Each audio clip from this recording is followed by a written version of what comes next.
Hello, everyone, and welcome to the Falcon and Winter Soldier Aftershow. Right here on Han Talks First. Woo. I am Han, and Hi. this is... Chris. Hi. And this is our first Falcon and Winter Soldier episode. We have recently done a WandaVision Aftershow, and then every Monday is the regular Star Wars podcast. So this is a new show for the channel. And we're using a new broadcast service, so if there's some hiccups along the way, I apologize. But let's try. Let me just check the... Audio levels. Okay, this looks like you can hear us. So, we're going to talk about WandaVision today. Hey, Max, how's it going? Hello. Did I say WandaVision? You did. I'm Falcon, we Winter can Soldier. talk about WandaVision if you want. I mean, just going to be a little bit weird. I'm sure we'll compare them. Yeah, it is very different, though. Very different. Yes, and... yeah, it's a really simple show. If you're new here, welcome. We do this every Friday. We'll be back next week as well to talk about this episode 2 of Falcon and Winter Soldier, and every week thereafter for the next 6 weeks, and then other great videos on the channel as well. If you're listening on the podcast, welcome, as always, and you can watch the video on YouTube if you're interested in going there as well. So, the Falcon and Winter Soldier just dropped last night at midnight, or technically early this morning, and... It's Marvel MCU is branching out in its television universe. You know, we just had WandaVision, which a lot of people loved. Huge fan reception in a positive way. Tons of people loved it, way more than I thought they actually would. I didn't really think it'd be that big of a show, but I'm glad though. It seemed to be something very niche, and it actually showed to be something people really responded well to. So that's really exciting. Yeah, definitely. And now we're building into more a variety of other shows as well. And this is our sophomoric show of the MCU, and we're going to talk everything about it today. And I guess before we dive into everything else, I'll just read this bio of it real quick for those of you who are just joining us. So Falcon Winter Soldier is, of course, a Marvel property. This follows the events of Avengers Endgame, where Falcon and Winter Soldier team up in a global adventure that tests their abilities and their patience. It's going to be 6 episodes long, and it takes place 6 months after Endgame and 5 months after WandaVision.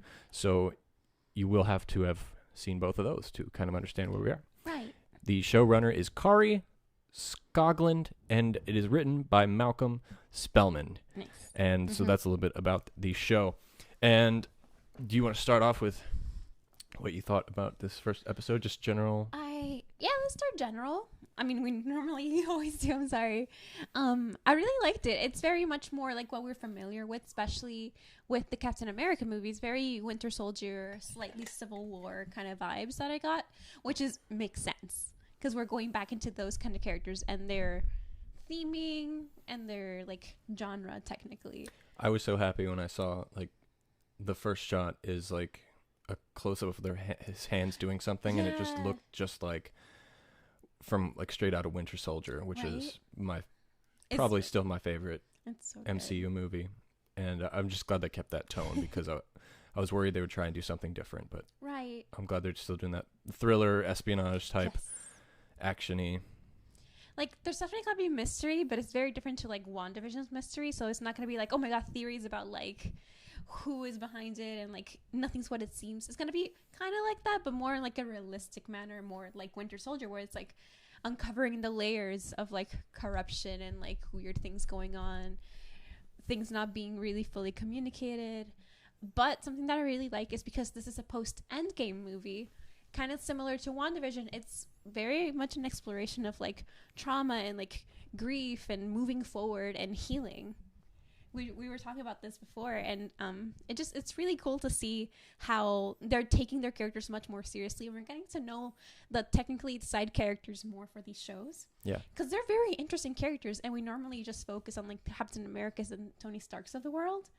Yeah. So it's kind of good to see that their perspective, and we actually have more to talk about that as well later. Yeah. More in detail. How about you? For me, it was it started off very strong with that really cool action sequence with Falcon and the helicopters and the parachuters, or whatever. What are they called? Flying squirrels. The flying squirrels. The flyers, or what was it? Base jumping something. I don't know what that's called. Gliding. But Anyway, that whole opening scene was really cool. As it started, I was like, okay, this is more my speed for like TV stuff. Right. And then It was a lot of action for like an opener too. And then as it continued on, it was like, oh, this is a drama disguised as an action movie. Okay, maybe I won't be into it that much, but I still enjoyed all the dramatic elements and this show seems like it's going to be similar in the WandaVision aspect, a character study rather than just a silly action movie like the movies are. It looks like the shows are going to be obviously more character focused, which is what television is. So that shouldn't be a shocker to me, but because I think there's still a plot though. It's just going to be more like take its time to get there.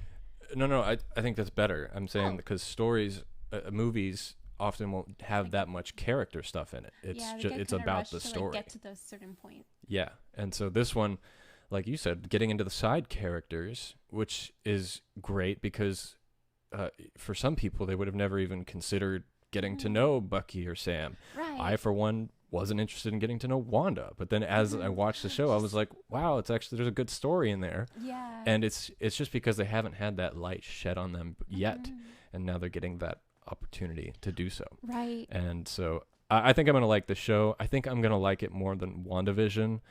I definitely like how it's written so far. And that opening action scene was really cool. And I'm excited to see more.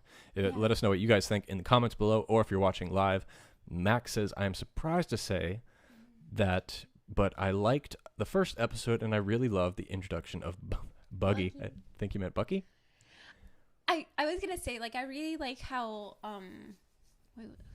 like you get to know them better, because I feel like for Sam and Bucky, people see them as like one dimensional, like, oh, Sam is just there and he's like Captain America's friend, and Bucky is Captain America's friend, but he's emo and brainwashed, so like people think he has no character. Right. When I feel like there's a lot to be studied there, because in the movies you do see that he is like struggling with this like brainwashing and like programming that he's been going through. He's suffered through what he's done. He didn't want to become this person. He feels like he is a monster. So this is a show that's going to show him getting past that, because he has been with the good guys for a while now again, but he still feels so bad and like regretful of what he's done. So this is like his steps to get to fully be his own person and be Bucky Barnes again. And for Sam, like, I feel like people just overlook him and think, oh yeah, he's got a drone and wings, whatever. I'm like, that's so cool though. Like, he literally can fly. What's his little bird called? Redwing. Redwing? Redwing. Yeah, I love It's Redwing. so That's my favorite. I kept telling like Han last night that I just wish they had added like like droid noises, like maybe like a burp, like a little chirp, but like robotic. Like, that'd be so cute to give it some kind of personality. Yeah, because in the comics really it's a real hawk, I think. Oh, or it like is? a falcon or something. And then they made it a drone for either here or in a comic. I remember seeing a bird somewhere, so I think it's a real bird. Well, that's pretty cool. So I just wish they had put like a little like beep. That would have been really cool. And Josh, hello. He says, hi, Han and Chris. Good to see you again. How have you been? How's your week?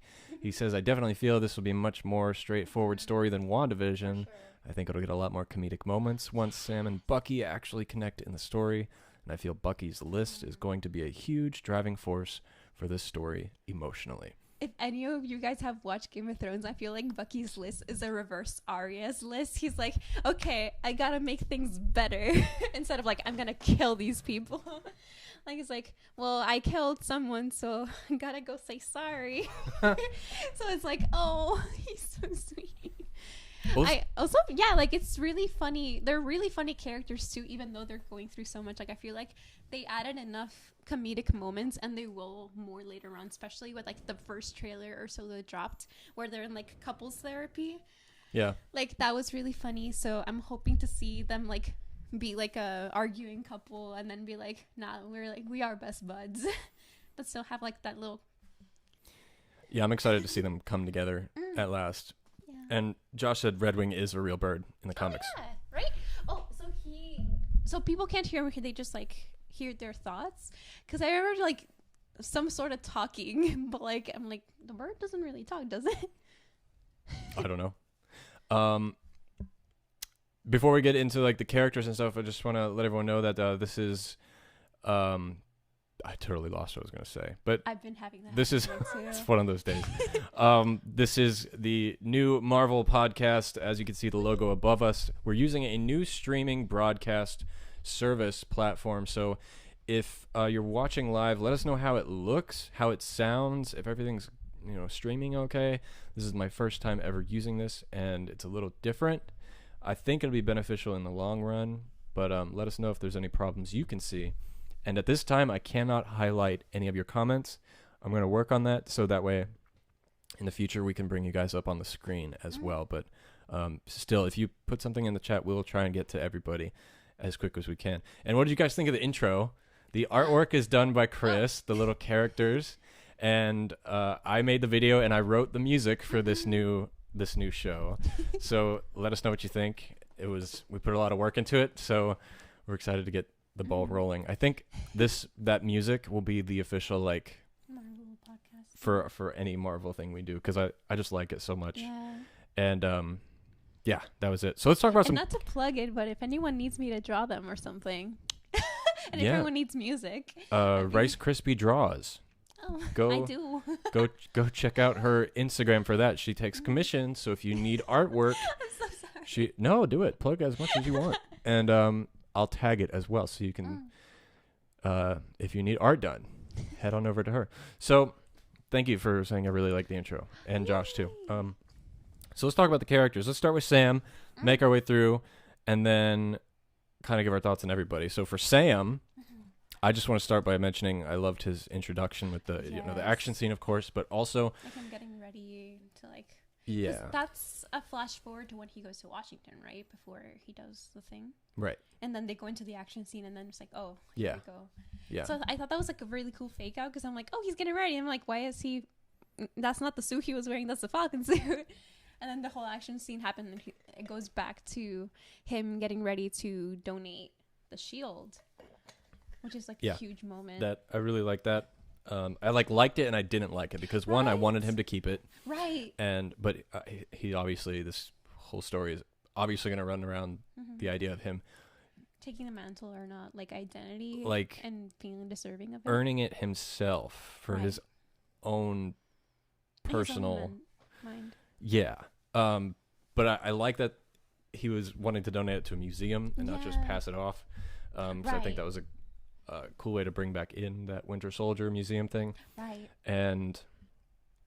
But then I was really upset when they gave it to that guy. Okay, we'll get to that. Okay, I didn't know we were going to mention this so early on, but oh my God, I was so pissed. I was so tired. I'm like half asleep, and I'm like, no. I felt like Wanda. I'm like, no. Can we go back? Can we go back? Can we go back? I don't like this. He's the beekeeper for real? for I'm you. just like, no, not this man. Who is this man? I mean, we'll to get into that, but yeah. yeah, I thought it was so sweet how like he like rationalized it. I thought like, oh my, like he gave it to you. Like Steve trusted you enough to do it. Like he picked you as his successor to like take up his mantle, but he still feels like he needs to do something else, or maybe he thinks that he wants to do something of his own as well, and that he doesn't know if he should continue that same legacy.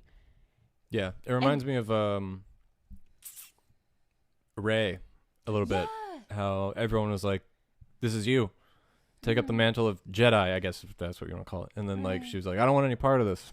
Yeah. For like 3 movies, I don't want any part of it. And then she finally does at the end, but she makes her own saber. Right, so maybe like on her own terms. So I think that's kind so of that's what's what going to happen. Falcon now. wants to do. And then also in his introduction, it had Colonel Rhodes. Is it Colonel? I think. I mean, I just call him Rhodey or Rhodey. Rhodes. Rhodey was in there. War Machine. War Machine. That was That really was nice really to see nice. because, well, I'll let you say it. The connection you made between them. Oh, so yeah, I was mentioning to Han that I thought it was really interesting how they paired those two characters together, because normally in like their successors movies, they were like the friend, sidekick, or whatever you want to call it, and they both had lost that friend that was so integral to like their lives, that they fought against and went through so much with, and it's just nice to see from their perspective what it's like to be the ones having to continue on and carry on. Like, Tony's not here anymore, Steve's not here anymore, but they are, so they can still make a difference. But they're also seeing how they can do things on their own way as well. Yeah, and I didn't pick up on that connection the first time until she told me, so I think that's a great they have a really connection good between them. Like, common grounds. Yeah, exactly. Experience. And so I think War Machine will definitely be back. Mm-hmm. And he was trying to tell him to join the Air Force, right? I think so, yeah. Yeah. I mean, wasn't he fighting with the Air Force in the first scene or something? I think so. When he was taking down the French guy from Winter Soldier? No, the French guy? Yeah. It was an Air Force. But they mentioned something about the Air Force after. Oh, maybe they were. I don't know. I don't think so, because they were on the ground, but the other people, like the guy who they hijacked the ship. Oh, I don't know. I think the driver of the ship. I don't remember. I don't know. We watched it like it was really late. 12:45 in the morning. So I had just come back from work. I'm like, yes, Winter Soldier, Bucky. It was Falcon, good though. Sam. We'll just have to watch it again to pick up every little detail. Mm-hmm. There's a lot of comments. Yeah, get through those. You want to read some? Yes. Just use the mic. Oh, right.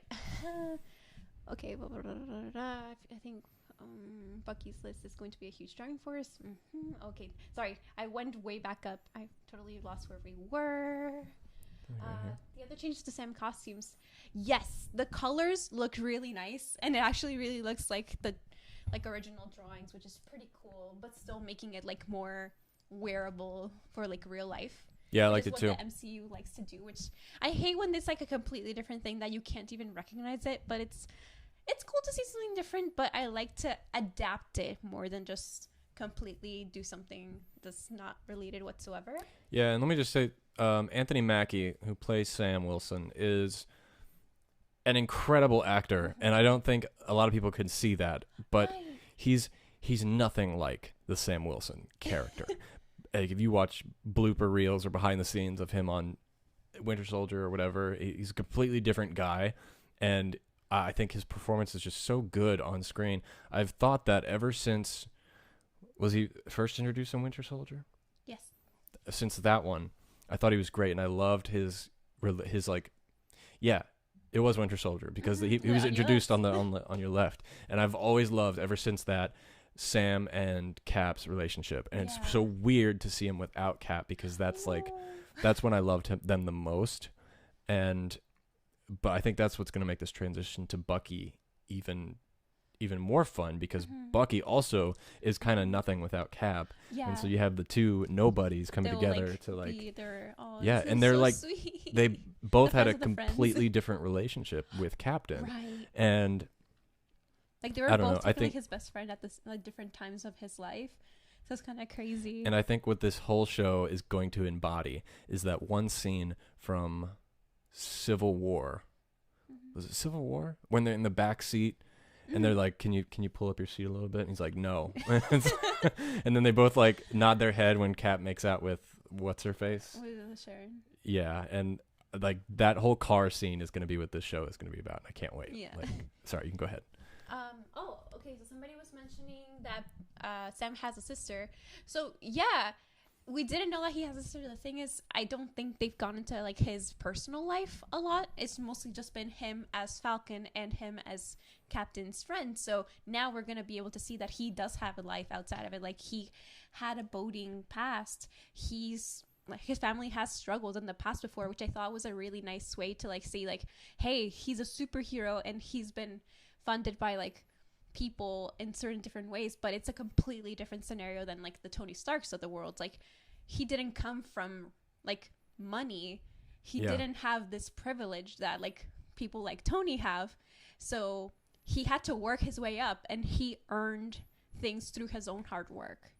Yeah, and that's another big theme I think the show is going to be based on is in relation to our world is the way we treat our military after their services, which is when you're in the Army, when you're in the National Guard, all that kind of stuff, in America at least. I don't know about foreign places, but they pay for everything. They buy your house, they buy your car, everything. And then once you're out, once your tour, once your service is done, they take everything back, and you're left with nothing, and you don't know how to buy a house on your own or a car.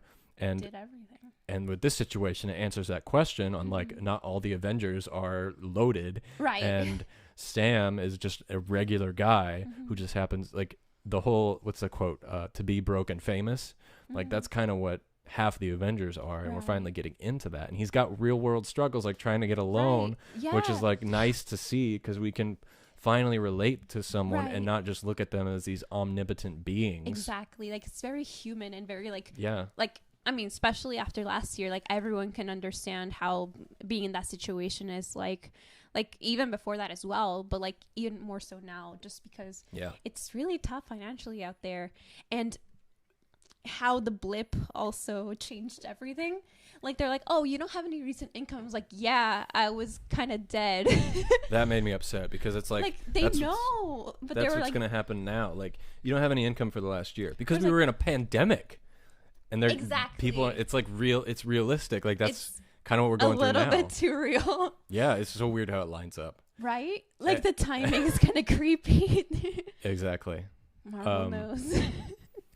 Before we get to more of your comments, I want to talk about Bucky real quick, because I think Bucky's going to be my favorite of this show. Even though Sam's my favorite character, I think Bucky's going to be my favorite for this series, because I think Sebastian Stan is just so amazing. Funny. Yeah. He's like, he has this unique sense of humor where he doesn't deadpan. He doesn't morph his face. He's not farce. He doesn't tell jokes. He's just, his timing is really good. Like with the cat thing. That should not have so much. He's just like, no. That's not a funny thing. Like but the way he did it, just kind of staring at it for a second. He's like, stop. And then touches it. It was like done in a real way. I don't know how to explain I don't it, mean to go all art major on Bucky stopping the cat's hand, but I feel like if we want to overanalyze it like a English teacher or like an art student, we could say that that's him being like, that's his mechanical arm and his like programming going like forward, and he's trying to like stop that. Because he's like, yes, right, because the cat can't help shit. it. Because it's just like that's how it's like made. What is that called? Maneki Neko or what? No. That type of reference. Like allegory? Yeah, allegory, metaphor, something. That was really. That's exactly what that was. No, that's good. I didn't think of that. Yeah, because it was also on the left hand. Funny and cute. Exactly. That's why I'm like, oh my god, it's him. He's the cat. Yeah, Bucky's the cat. He's like, oh, I want to draw that now. Oh my god. That's so awesome. That's really cool. I didn't think of that. But anyway, yeah. Bucky is great, and he's also I loved him and his relationship with the old man, because you think he's just, he's cute, he's got an old friend. Because I thought it was because they're like technically contemporaries. Yeah. Like they're both old men. Yeah. Like old dudes just hanging out, and they can relate on like, I don't know, hey, do you like Ray Charles? I don't know. Right. Like, you remember the blackout of 77? Like, right. Like, but then like it just gets really dark and sad, and it just breaks your heart when they reveal like what their actual connection is. Because before, for Bucky's list, all we see is like, oh, he got this person arrested for what they made him do. He did this, like, not hurting anyone, but like getting people held accountable for. Yeah, I thought it was so great to then you find out he accidentally befriended him. He was just wanting to kind of make amends with himself for the things he did, killing his son. Yeah. And I kind of wish they'd have let that drag on for a couple episodes, because it would have been more heartbreaking. It would have been like, have that old man be like a main character. I mean, maybe he could come back, because he kind of just will come back, yeah. I feel like he's gonna seek him out and be like, hey, like, and then he's gonna have to confront it, because I don't think that he was a target. I think he was just like a bystander, and because Bucky's training was to leave no witnesses, he had to. Yeah. So I don't think it was any ill will towards his son. Right. But it was just he had to do it. Yeah. And here's the other thing about Bucky. He's still the Winter Soldier. He cannot be unbrainwashed. So if someone says those magic words, he can still snap into something. So I think that's how Zemo will come into it. But he's gonna try he wasn't in this episode. We can talk about him later, but he'll definitely come in later, and it's just gonna be Yeah, and that's Bucky's flaw at this point, and also probably guilt. And on top of what I was saying about this show being a reflection on how we treat our PTSD armed forces, it also is about their PTSD and how they don't really get the help they need. Bucky's getting help. Not very that's good not really help though. Like she's she's kind of a jerk, but I mean, maybe it works for him though. Maybe that little tough love is what he wants, but maybe at the same time, he's just like they're both being extremely passive aggressive to each other with the notebook thing. She's like, Josh said something. I'm sorry, Max said something interesting about that cat. The cat scene, I think, was based on the scene from Iron Man 2 when Tony wanted to stop that strange thing on Pepper's desk. It was very similar to that. It could have been a nice little homage to that as well. But definitely about the arm thing. Let's go into what some people are saying here. Let's go up. I have no idea where we left off. I was like right after here. I like when he's standing in front of the Cap's poster and one of the Cap pointing at him says, "I want you," is pointing to Sam. I noticed that too. That's I really cool. really love that because The framing was like, that was, and the whole composition of that shot was great. Right? The colors and it was that whole scene, that whole setting was how they used that lighting and the setting and like the transparencies with the logos, like, and the juxtaposition of all the photos and of the not just like propaganda posters, but like photos of Steve, stuff like that, just to like show how he was used as like a propaganda tool, but also was a real person who actually believed in people's goodness. Right. Yeah. Josh also says the shot of the shield superimposed over Sam's reflection is similar to when Steve looked at the soldier ad in the first America and he was too short to fit. It's the genius of Marvel to spend some time developing side characters now that they have lost so many heavy hitters. A great thing to point out, my friend. I didn't realize that but now that it makes sense, when he was superimposed over the shield, kind of implying that later on he will take it on as well. Yeah. So that's really good as well. Max says, I really like on the Falcon and Winter Soldier and WandaVision that side character are the main characters. Cool, yeah. So that's what Chris was talking about, and it looks like that's what will continue to happen going forward. But I hope that doesn't mean that they will remain side characters, like as far as like they won't get more light in the movie, because like Monica from WandaVision, I really hope she's in Captain America, because hearing her discuss her casting on the WandaVision behind the scenes assembled, she had no idea like she was like how long she was going to be in this or who she was really being. She just hoped it was Monica, so it doesn't sound like she signed a multi-movie deal. I mean I think they will bring her back. I hope she's it's definitely going to be at least in Captain Marvel too, and so on and so forth. Yeah, and they haven't even announced that yet, have they? No, they have. Oh, they have? Yeah, they have a little bit of a cast. They've cast the villain as well, and oh, they did? Yeah. Oh, okay. Okay, cool. The last thing I want to say about Bucky real quick is his dating life, because I thought that was interesting. I just yes. Sorry, you can go ahead. And I just like what he was saying about trying to relate to modern day dating, like the dating apps and stuff, and he's just very awkward and doesn't know how to socialize. And I don't know, do you think she'll be back? Because he kind of just walked out on their date. I know. I'm like, dude, go for it. Like, maybe she's a little bit too young for you, because technically you're like extremely elderly. Right. So we did the math. Technically by physical standards, he is 33 years old. Yeah. But 106 as far as the timeline goes. That joke so much when it's like, how old are you? He's like 106, and she just bursts out laughing. He's like, right? He was like kind of sad. He's like, I'm not lying. He's like, is it really that bad? Like, I feel like that when people are like, how old are you? And they expect me to say like, I don't know. And then I'm like, yeah, I'm 25. And they're like, I'm just like, or like being on TikTok and people be like, like, I don't know. I just feel old sometimes, so I kind of relate, even though that's like an extreme case of me. And the side characters of the side characters, that being the woman he was on the date with, Falcon's sister, his nephews, like they're all really interesting as well. Yeah. And I think we've been introduced to everyone that's going to be in the show already. Oh, we're gonna have a couple more because we have Agent Well, 13, like The Sharon lady, Carter, yeah, and we have Zemo. It's mostly gonna be like villains. I meant like those that we don't know. Oh yeah. I think we've got them all. While we didn't see the face of, what is it, Shankmaster? Flag Smasher. Flag Smasher. It's a tongue twister. I'm like, Flag Smasher. Flag Smasher. Well, let's talk about Flag Smasher.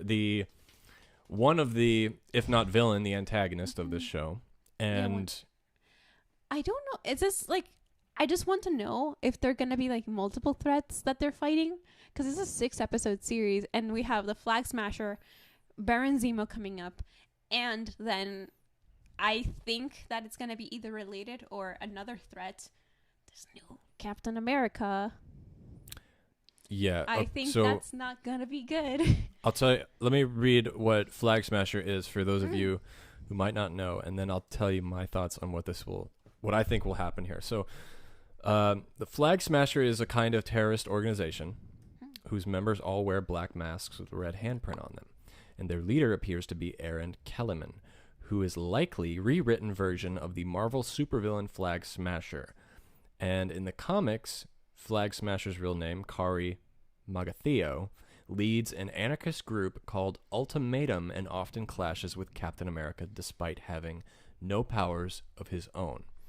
Now, Kari Skoglund, who is the showrunner and director of the series, she has said, a quote here saying, "This show is embracing the whole nation, that it's a slippery slope, and that villains don't always look like villains. You sometimes don't even know you're a villain until it hits you in the face." I mean, yeah, they think they're doing the right thing. I think, to get off what you were saying, is the Flag Smasher organization has small units all around the world, and that's how this show will go into the worldwide global adventure that it says it will. Yeah. And Baron Zemo is the leader of all of it.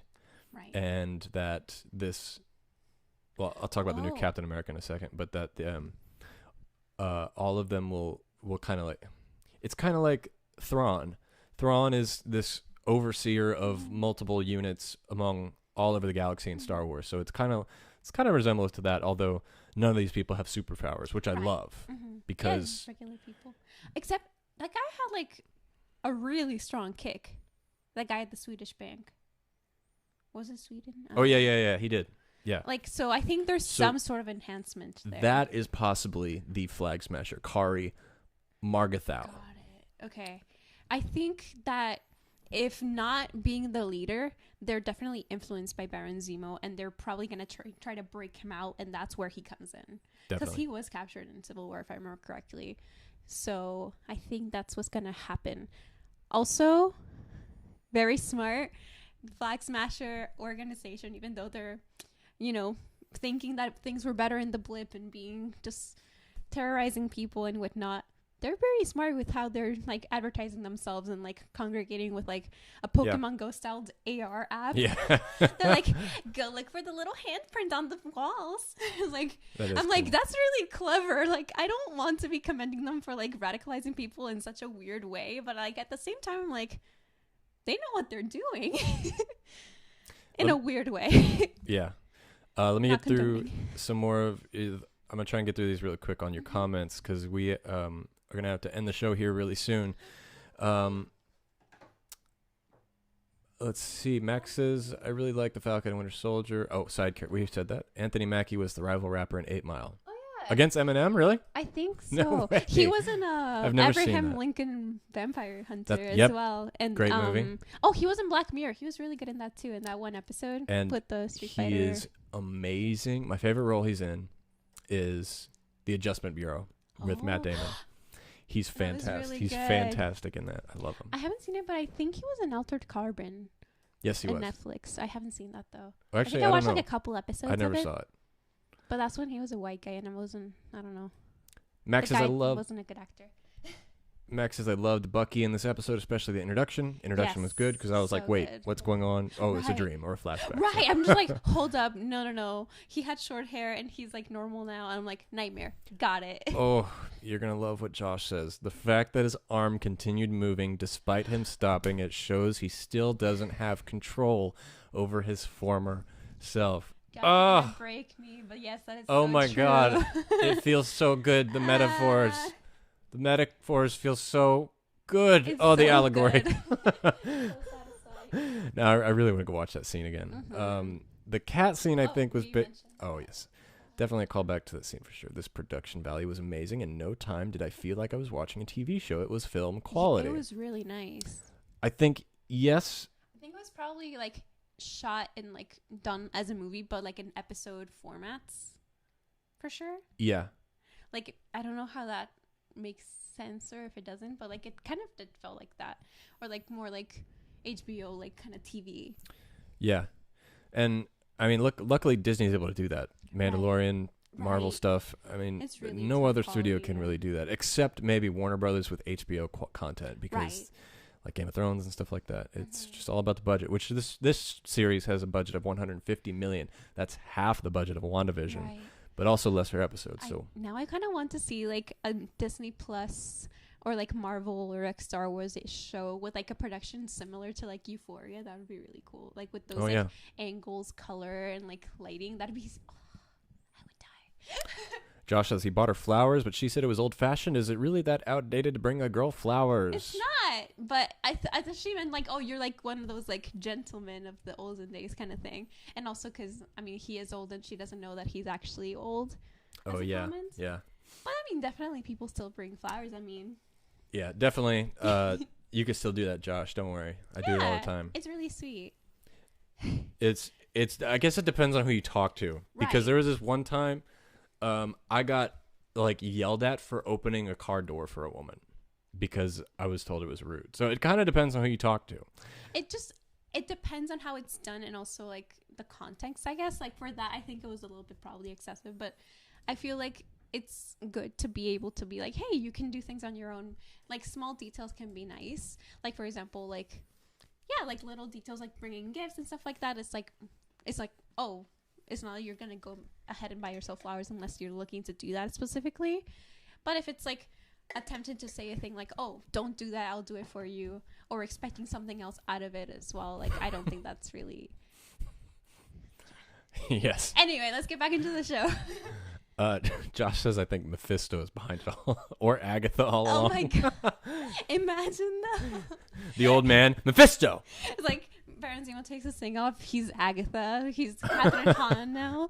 Like, and it's all Ralph Boner. It's Ralph Boner. Yeah.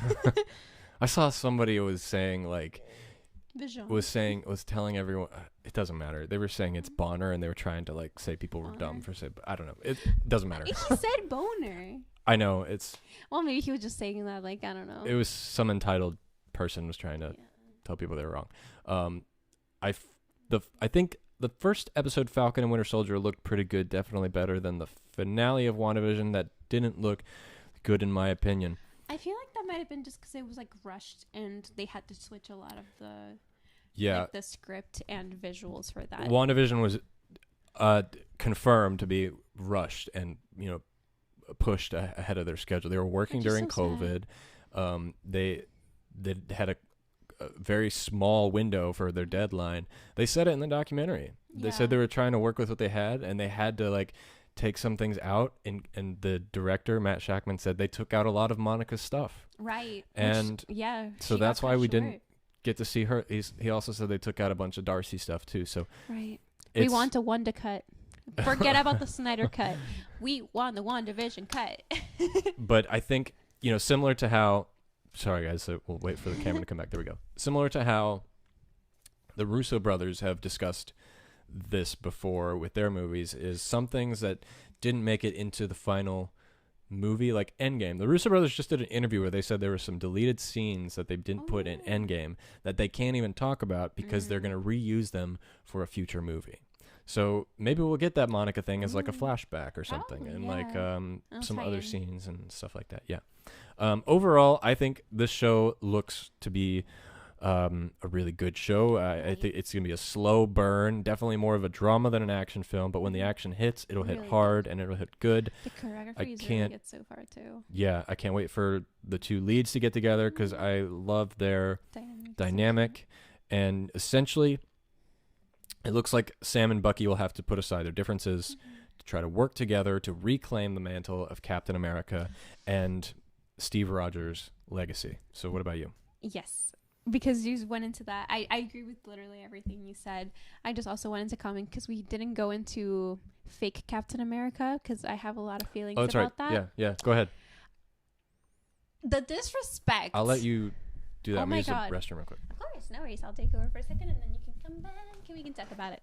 So, oh my God, like the whole reason that like Falcon donated the shield was because he didn't feel like he was like worthy at the time or like able to carry on the mantle. And oh my God, I just felt like it was so disrespectful to just get some random guy, especially after like looking more into the character and he's got like a really shady past. I mean, of course he would if he was willing to just go ahead and take orders and become Captain America with no actual like training for it, with no like moral compass as Steve, like nothing that makes Captain America Captain America. Like, does he even have the super serum? I don't even know. Maybe they made him one or he has some sort of other enhancements, but I just think it's really, this show is also going to have to deal with a lot with identity, and because they didn't feel like either of them could have been like Captain America at the moment, they're going to have to. They could maybe even both be Captain America. Who knows? Like, they'd be a Captain America team. That'd be pretty cool. The Captain's America. Sorry, it feels weird to just talk here by myself. I'm going to read the comments. Kind of off the top, but I think the Russo brother will return for Secret Wars. That'd be cool. I'd like to see them do Secret Wars. I just hope that it's done in a way that still doesn't like change too much of what we've had like established in the MCU lore, just because I don't know. I'm back. Like I like how they changed the Skrulls and all that too, and just I like some of the changes that they've made for the MCU. So hopefully they can still stick to some of the storylines from the comics, but not in a way that'll devalue or completely recontextualize in a different, like, not positive light for the MCU. Sorry. Yeah. Yeah, we were just talking. I read the thing about Secret Wars and like Russo Brothers coming back. Yeah, I could hear a little bit. I definitely agree. I hated that they, he wanted that shield to be in the museum, and then they were like, nope, we're gonna give it to this random dude who looks so weird in the outfit. Like, he's got a big nose and his ears like jut out. It's like he looks so funny. How this guy looks like Ryan Russell, right? Yeah, so we're pulling it up like, now. He looks like Oh yeah, I know who that is. Oh my God! He No, was- he's great. He's from Overlord. He was in Force Mujer, a movie about the Avalanche, which is fantastic. You guys should watch it. Oh yeah. Yeah, this is Kurt Russell's son. You want to hold it up to the camera? Oh my God. Kurt Russell's son? Yeah, with Goldie Hawn. This guy, I don't know if you guys So that's saw what he Overlord. looks like. It's a really good movie. Overlord's great. But that's what he actually looks like. He looks so weird with the suit, though. Yeah, he looks really funny. I feel like he could probably play an asshole really well, though. I will say that. Because, like, look at him. Look at that smug little bitch. Look at him. And, yeah, his character's supposed to be, like, kind of like a shady, like, do anything the government tells you kind of thing. Yeah. Like, not any questions, have, like, a shady past. Yeah. And I don't trust like that. And anyone who's watching right now, please like the video. It helps that. out so much. Mm-hmm. It helps the algorithm. Yes. And thank you so much for joining us live. Thank you. As far as for the audio listeners or the visual listeners, last week I interviewed Yessie Rivera. She was the Yes. first official Sabine Wren character from Star Wars Rebels. If you're interested in watching that, go over there and check that out. It was a really cool episode. The highest rated episode on the show right now. Kind of shocking. I didn't expect it, but it was a great interview. So thank you guys for listening to that. Go check that out. Tons of other content on the podcast. Star Wars every Monday. And now every Friday we're going to have Marvel. And can't wait to see how this show continues to go on. Me and Chris will definitely be back Yes. on Friday next week at 12 p.m. Pacific. What do you guys think of the time period? Is this a good time? Should we set it earlier, later in the day? Let us know, because we can always adjust to fit everyone's needs as well. For those of you that join us every week, Josh and Max, thank you so much. You guys are awesome. Love seeing you here.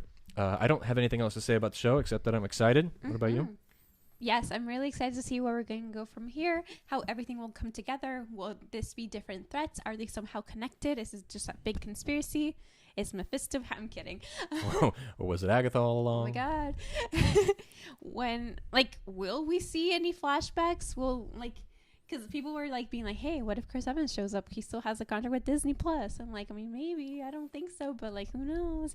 But I'm kind of really excited to see what they'll throw at us, what Sharon's gonna be doing. I just don't know what her character is gonna be different, or if she's gonna just be the same and what she's up to. How will the Flag Smashers bring Baron Zemo out? How will this go down? What is US Agent gonna do? Will we see him completely destroy the legacy of Captain America and then having them to bring it back to its glory and it's actually more wholesome life? Yeah. I don't know. I just hope that we get it soon. Well, we will, but I'm so excited. What? You're just cute. So yeah, thank you guys so much. And we gotta try and come up with an outro for these Marvel shows, because on the Han Talks first one, you all know I say somehow, some way, somewhere this week, may the force be with you. I love that outro. We need something for this. I was thinking maybe we'll be with we you, could do this all day, or we could do this all day. If you guys have any ideas, we love you 3000. That's a good one. If you guys have any good outro ideas, we'll just end it on a snap. Or we could do on your left. On your left. You're on my left. I'm on your left. Yeah, it doesn't make sense. We could do. Why don't we end today with we could do this all day.